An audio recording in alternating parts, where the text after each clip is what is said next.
ప్రజల ఆరోగ్యానికి ప్రభుత్వం పెద్దపీట వేస్తోందని దానిలో భాగంగానే డయాలసిస్ సెంటర్లు ఏర్పాటు చేస్తున్నట్లు కేంద్ర మంత్రి భూపతిరాజు శ్రీనివాస్ వర్మ అన్నారు. ఆదివారం ఆచంటలో సామాజిక ఆరోగ్య కేంద్రం వద్ద తాను తీసుకొచ్చిన ₹1 సీఎస్ఆర్ నిధులతో ఏర్పాటు చేయనున్న డయాలసిస్ కేంద్రానికి కేంద్ర మంత్రి వర్మ ఎమ్మెల్యే పీతాని సత్యనారాయణ, కలెక్టర్ నాగరాణి భూమి పూజ చేసి శిలాఫలకాన్ని ఆవిష్కరించారు. ఎమ్మెల్యే పీతాని మాట్లాడుతూ డయాలసిస్ కేంద్రం ఏర్పాటుతో బాధితులకు కష్టాలు తప్పుతాయన్నారు. Medical officer Anusha, ZPTC Uppalapati Suresh Babu, MPP Suryakumari పాల్గొన్నారు.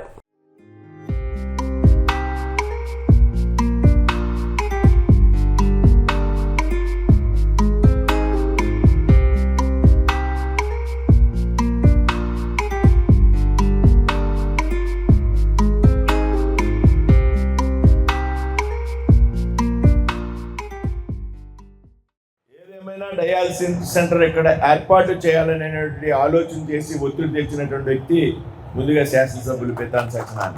నేను పార్లమెంట్ సభ్యుడికి ఎన్నికయ్యాక కొంత విద్యా సంస్థల్ని అభివృద్ధి చేయాలా, వైద్యానికి సంబంధించి సౌకర్యాలు పెద్ద ఎత్తున అందే విధంగా ప్రయత్నం చేయాలి. అదేవిధంగా ఏదైతే గ్రామాల్లో శ్మశానాలు ఉన్నాయో ఈ శ్మశానాలని పూర్తిగా అభివృద్ధి చేయాలనేటటువంటి ఒక ఆలోచన.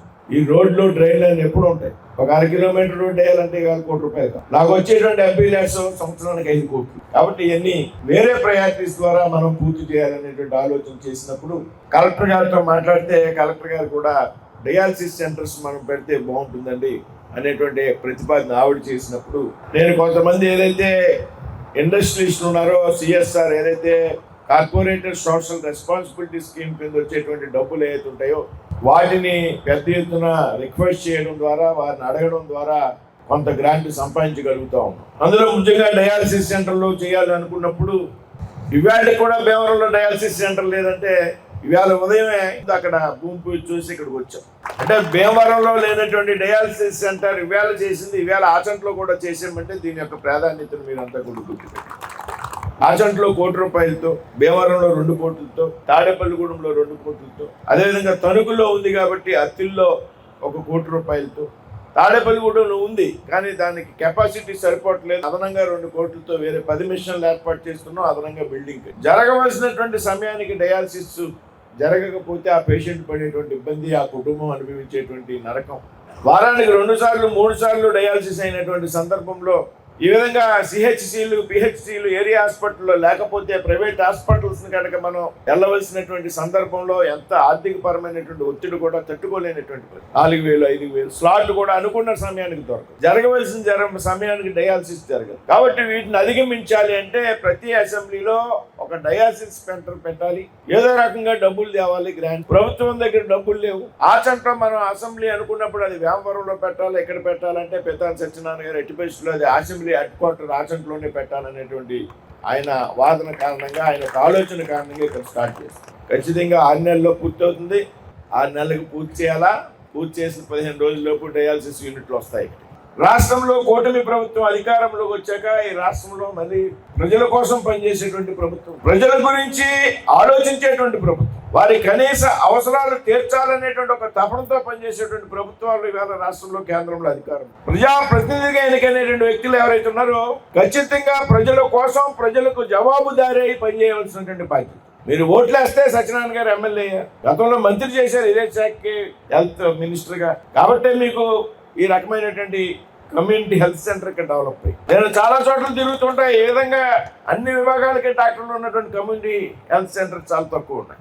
మీ అందరి నమ్మకాలకి, ఆలోచనలకి, ఆశలకి అనుగుణంగా దగ్గరగా ఉండి ప్రయత్నం చేసి ఈ ప్రాంత అభివృద్ధిలో రాబోయేటువంటి రోజుల్లో కలెక్టర్ గారి సహకారంతో కూడా, ఆవిడకి చాలా ఇంట్రెస్ట్ ఈ హెల్త్ హాస్పిటల్స్ డెవలప్ చేయడం అంటే, ఆవిడే నాకు సజెస్ట్ చేశారు. ఇది పూర్తి అవుతుంది. మళ్ళీ నాకు ఈ మధ్యన ఇంకో లిస్ట్ పంపారు. సిఎస్ఆర్ కావాలంటే ఎక్కడ ఏం ఖర్చు పెట్టాలంటే ఎక్విప్మెంట్, ఆసుపత్రుల్లో కొంచెం చోట ఎక్విప్మెంట్స్ లేవు ప్రభుత్వ ఆసుపత్రుల్లో.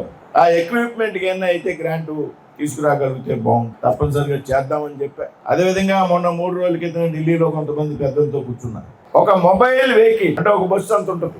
క్యాన్సర్ కి సంబంధించి స్క్రీనింగ్ టెస్ట్ కి సంబంధించి మిషనరీ ఆ మొబైల్ యూనిట్ మన గ్రామంలోకి వస్తుంది. మన గ్రామంలో క్యాన్సర్ పరీక్షలు పూర్తి చేసి రిపోర్ట్ చేస్తుంది. ఒక 5-6 కోట్ల బడ్జెట్, 5-6 కోట్ల బడ్జెట్తో మొబైల్ వెహికల్ ఏర్పాటు చేయగలను. క్యాన్సర్కి సంబంధించి పరీక్షలకి సంబంధించి పరికరాలకి అరేంజ్ చేయగలుగుతాం. బట్ దాని మెయింటెనెన్స్ కి సంబంధించి స్టాఫ్ ఎవరైతే ఉన్నారో, టెక్నీషియన్స్ ఎవరైతే ఉన్నారో, హెల్త్ డిపార్ట్మెంట్ కానీ కలెక్టర్ గారు కానీ ఇవ్వాలి మేడం గారు. దాని మెయింటెనెన్స్ కి లోపల స్టాఫ్ కానీ టెక్నీషియన్స్ కానీ మీరు మెడికల్ డిపార్ట్మెంట్ నుంచి ఇవ్వాలి. షూర్ అని చెప్తున్నారు మేడం గారు. ఆవిడ ఏ రకంగా స్టాఫ్ని ఇవ్వగలరు అంటే, ఒక 6 కోట్లు 5 కోట్లు పెట్టి వెహికల్ అయితే తీసుకుంటాం, మిషనరీ అయితే వస్తుంది, కానీ ఇక్కడ టెస్టులు చేయడానికి అవసరమైన టెక్నీషియన్స్ ప్రభుత్వం ఇవ్వాలి. కాబట్టి వేరే సిఎస్ఆర్ ద్వారా ఆ మొబైల్ క్యాన్సర్ స్క్రీనింగ్ టెస్ట్కి సంబంధించి వెహికల్ కూడా మన పార్లమెంట్లో అందుబాటులోకి తేవాలి. ప్రతి మండలంలోకి పోవాలి. ప్రతి మేజర్ పంచాయతీలు ఏమున్నాయో అక్కడ పెట్టి ఒక రోజంతా కూడా చుట్టుపక్కల ఉన్నటువంటి 4-5 గ్రామాలకి ఉచితంగా క్యాన్సర్ టెస్టులు చేయించి పూర్తి చేయాలి. కిడ్నీ పేషెంట్లకు సంబంధించిన డయాలసిస్ అవసరాలని వెయిటింగ్ లిస్టులో పెట్టుకుని సుదీర్ఘ ప్రాంతాలకు వెళ్తూ ఇబ్బంది పడుతున్న వైద్య సౌకర్యం కోసం ఒక పక్క అనారోగ్యానికి పాలై మానసికంగా కుంగి ఆ డయాలసిస్ సెంటర్ ఏ రోజు చేయాలో డయాలసిస్ ఆ రోజు జరగని పరిస్థితిలో మనం ఒక అభ్యర్థాన్ని మన గౌరవ మంత్రి శ్రీనివాస్ వర్మ గారు పెట్టినప్పుడు వారు ఒక సౌహృదయంతో ఆయన దగ్గర డబ్బులున్నాయో లేదని వాడు మనసుతోటి నేను ఇస్తాననే మాట ఇచ్చి ఈనాడు ఒక కార్పొరేట్ ఏపీ ఎన్ఎండిసి యొక్క సౌజన్యంతో కార్పొరేట్ సోషల్ రెస్పాన్సిబిలిటీ యొక్క నిధులతోటి ₹1 కోటి ఇచ్చి ఈవేళ డయాలసిస్ సెంటర్ శంకుస్థాపన కార్యక్రమానికి ఇచ్చిన పెద్దలందరూ కూడా హృదయపూర్వక అభినందనలు. ఈ కార్యక్రమాన్ని నిర్వహణ చేసిన మిత్రులు శ్రీనివాస్ వర్మ గారు కూడా మీ అందరి తరపున నా తరపున కూడా హృదయపూర్వక అభినందనలు, ధన్యవాదాలు అర్పించుకుంటా ఉన్నాం. ఈ రోజు కూడా మనకి డిస్ట్రిక్ట్ హెడ్ క్వార్టర్స్లో ప్రభుత్వ తరపున ఒక డయాలసిస్ సెంటర్ అనేది లేదు. అది ఈ రోజే అక్కడ కూడా ₹2 కోట్ల ఈరోజు ఇనాగ్రేట్ చేసుకుని వచ్చాం. మన గౌరవ మంత్రివర్యుల చేతుల మీదుగా అది ఇనాగ్రేట్ చేసాం ₹2 కోట్ల. ఈరోజు ఇంకొక ₹1 కోటి మనం ఆచంట నియోజకవర్గంలో ఇది ఇనాగ్రేట్ చేసుకున్నాం. ఇక్కడ 3 బెడ్స్ ఉంటాయి. మీద 52 lakhs తోటి 52,35,000 తోటేమో బిల్డింగ్ కట్టుకుంటున్నాము. 3 మెషిన్స్ వస్తే ఒక 15 లక్షల వరకునేమో GST ఇవన్నీ కూడా వెళ్తూ ఉంటాయి.